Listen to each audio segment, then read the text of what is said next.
দুপচাঁচিয়ায় সরকারি প্রাথমিক বিদ্যালয়ের সরকারি শিক্ষকরা ৩ দফা দাবিতে লাগাতার কর্মবিরতি ও বার্ষিক পরীক্ষা বর্জন করে অবস্থান কর্মসূচি পালন করেছেন। বুধবার ৩রা ডিসেম্বর সকাল থেকে উপজেলার ৮৪টি সরকারি প্রাথমিক বিদ্যালয়ের সরকারি শিক্ষকরা উপজেলা প্রাথমিক শিক্ষা অফিসের সামনে এই কর্মসূচিতে যোগ দেন। শিক্ষকদের কর্মবিরতির কারণে বাধ্য হয়ে বিভিন্ন বিদ্যালয়ের বার্ষিক পরীক্ষার দায়িত্ব পালন করছেন প্রধান শিক্ষক, দপ্তরি ও অভিভাবকরা। এতে পরীক্ষার স্বাভাবিক পরিবেশ ব্যাহত হওয়ার পাশাপাশি শিক্ষার্থীরা চরম ভোগান্তিতে পড়েছেন। অবস্থান কর্মসূচিতে বক্তব্য দেন সরকারি শিক্ষক এনামুল হক, মাসুদ পারভেজ, খোরশেদ আলম, তৌহিদুর রহমান তারেক, শারমিন সহ অন্যান্য শিক্ষকরা। বক্তারা বলেন, আমরা শিক্ষকদের ন্যায্য অধিকার প্রতিষ্ঠার জন্য শান্তিপূর্ণ আন্দোলন করছি। দাবি আদায় না হওয়া পর্যন্ত কর্মসূচি অব্যাহত থাকবে। তাদের ৩ দফা দাবি হল: ১. সরকারি শিক্ষকদের ১১তম গ্রেড বাস্তবায়ন, ২. ১০ ও ১৬ বছরের উচ্চতর গ্রেড প্রদান, ৩. শতভাগ পদোন্নতি নিশ্চিতকরণ। সহকারী শিক্ষক সমাজের সভাপতি। আজকে আমরা দুপচাঁচিয়া উপজেলা শিক্ষা অফিসে একত্রিত হয়েছি, যা আমাদের এখানে অবস্থান কর্মসূচি। আমাদের সারা বাংলাদেশের সহকারী শিক্ষকের প্রাণের দাবি আমাদের ১১তম গ্রেড বাস্তবায়নের জন্য। তারই ধারাবাহিকতায় আজকে আমাদের এই উপজেলা শিক্ষা অফিসার চত্বরে অবস্থান কর্মসূচি।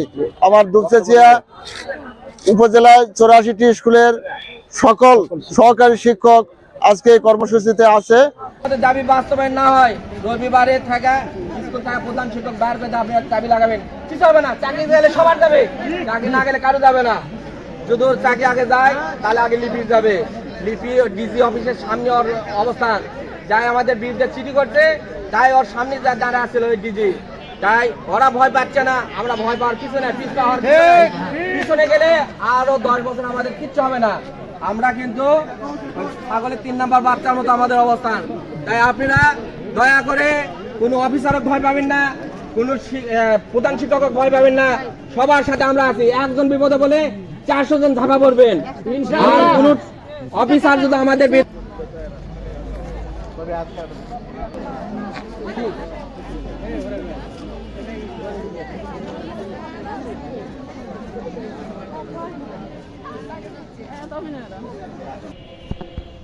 আমাদেরকে নির্দেশনা দেওয়া হয়েছে পরীক্ষা চলমান থাকবে, পরীক্ষাটা বন্ধ রাখা যাবে না। তো সে কারণে আমরা প্রধান শিক্ষকদেরকে পরামর্শ দিয়েছি যে আপনারা পরীক্ষা নেবেন।